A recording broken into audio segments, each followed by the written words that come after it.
don't forget to grab. Don't forget to grab. Hello there, everyone. I'm Benny. This is the Fuyu Manatee channel.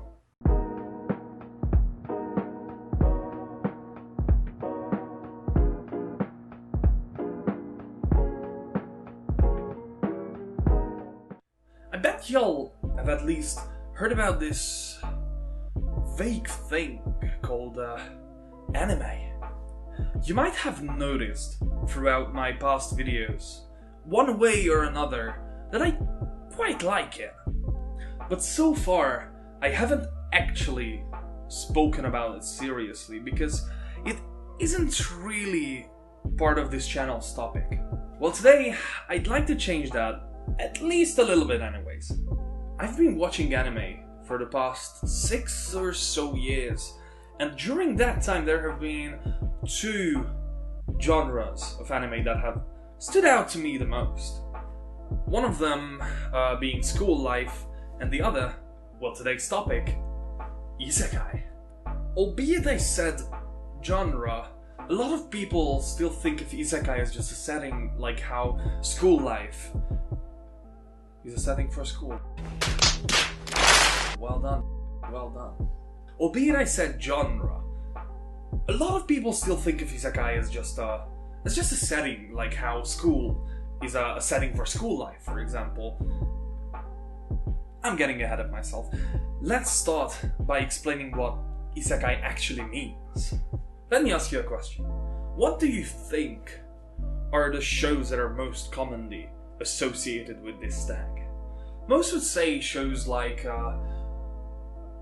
SAO, Sword Art Online, Re:Zero, Konosuba, Inuyasha, Spirited Away, Alice in Wonderland. Maybe not the last one. All of these above-mentioned shows have the base concept of a person getting transported into a different world. And that brings me to the definition of Isekai in general. Isekai is an accidental travel genre of light novels, manga, anime, and video games that revolve around a normal person from Earth being transported to, reborn, or otherwise trapped in a parallel universe, fantasy world, or virtual world. Don't forget to grab yourself a drink if you feel like it. If you've seen any of these shows, it is probably more apparent for you to actually know what this means. But for those who have never heard about this before, let me rephrase it in an easier to understand way. Coffee is needed for life. Generally in these shows, the protagonist dies in a horrible way, usually either getting hit by a truck or getting summoned.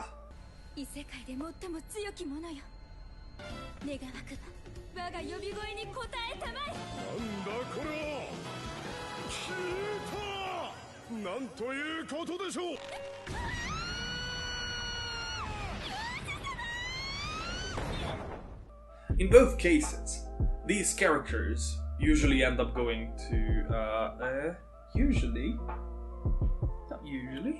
In both cases, these characters end up going to a parallel universe, usually held by a higher being, such as a god. There are obviously exceptions, such as SAO, where they get trapped in a virtual reality video game world. But this generally applies. The method might differ in some cases, but usually it follows the DRH path, which I just made up. The Die Reincarnate Hero path. Let's take a look at an example. We've plenty of paper form shows like this, which is probably the reason people don't like this genre. Let's say Isekai Slime, or Tensei Shitara Suraimu Dattaken, or as it is known in English, That Time I Got Reincarnated as a Slime. This show mostly follows the path, although the difference might be easy to spot just by looking at the title, but don't let that misguide you. He kinda becomes a hero. Our main character is Satoru. You know what? Scratch this. I can't explain it better than Wikipedia. Satoru Mikami is an ordinary 37-year-old corporate worker living in Tokyo. He is almost content with his monotonous life, despite the fact that he doesn't have a girlfriend. This freaking bit. Keep this in mind, this is the most important bit. Every single time The protagonist lives an ordinary life as an ordinary office worker, but doesn't have a girlfriend, or a family as a matter of fact. Well, this actually makes sense. Every single sentence here is actually super important. We're actually talking about the majority of Japanese society. That's the exact reason they take this as a sort of base for their story, because this will attract a huge audience who can actually relate. Anyways, we have Satoru, later known as Rimuru, who dies a horrible death getting stabbed.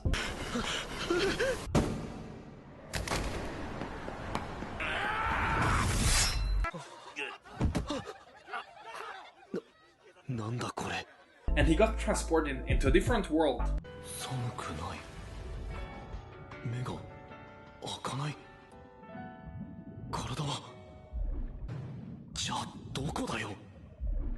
Where he lived his life as a slime.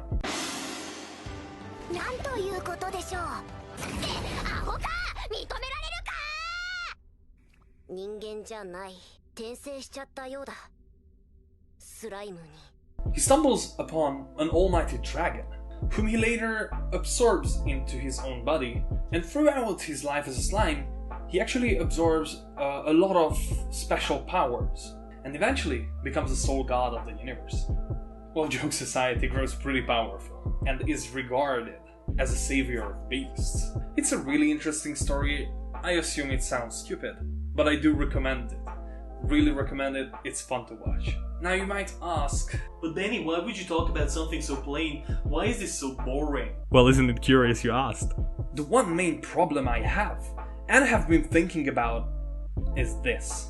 Why do people hate this? Why would it be boring or annoying to watch a show where you can literally fantasize about you being the next one? The next hero? Simple. Quite simple. There's so goddamn many of them! Like, seriously.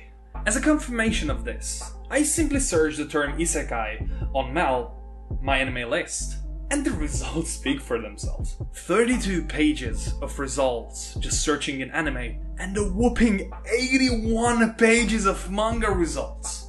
81 pages of manga results for the term Isekai. Now, of course, I do realize that this does not reflect on the actual number of Isekai series, given that these results are only the results that actually include the word Isekai on the title or the description. There are regular shows with Isekai in their title, but there are also many Isekai shows which just simply don't have the word Isekai in their title, such as Konosuba or Overlord. Although one could argue that Konosuba has Sekai in the title. The results also included many OVAs, movies, and multiple seasons of the same show.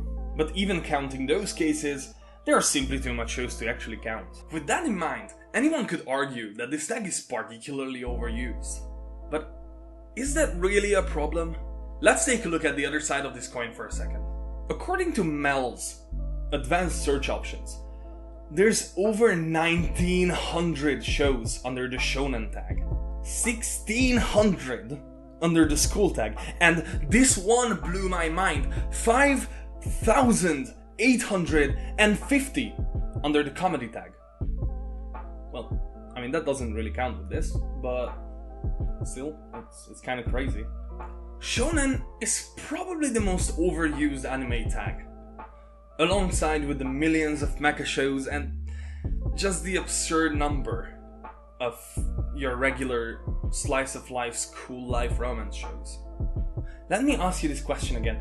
Why do people not like Isekai? Every single season, there's at least 2 new Isekai shows airing, with one of them at least strictly following the RH path, which just makes people hate this genre even more. And even outside of that, every single year, there's plenty of new manga just being serialized under the same Isekai tag, following your favorite DRH path, making it just the same shows over and over again, nothing new, and that's one of the main problems here. When you compare it to huge shonen hits, you can see a clear difference between shows like Naruto, One Piece, or Dragon Ball, which always adds something new to the table. And in my opinion, that is precisely the reason that shonen can get away with having 1900 different shows. Well, probably a bit less than that. But in the end, if you compare the uniqueness of shonen shows out there compared to the quote-unquote uniqueness of isekai shows, it's clearly obvious that more people would like shonen, which is generally more relatable and more likable. But you know what? Here cometh me. What if I tell you that there's plenty of unique isekai shows out there? Shows that are really worth watching or reading, depending on your preference. Well, in that case, if you're interested, please stay tuned for the next episode of my Isekai miniseries. And let's discuss Isekai shows together. And if you have any shows that you would like to see featured on this miniseries, then please leave a comment in the comment section below. Also, don't forget to leave a like, so that you can show your support for this series. Also, don't forget to subscribe, so that you won't miss any of the new upcoming episodes, and for that, please ring the bell icon as well. I was Benny, and I'll see you next time. Bye bye.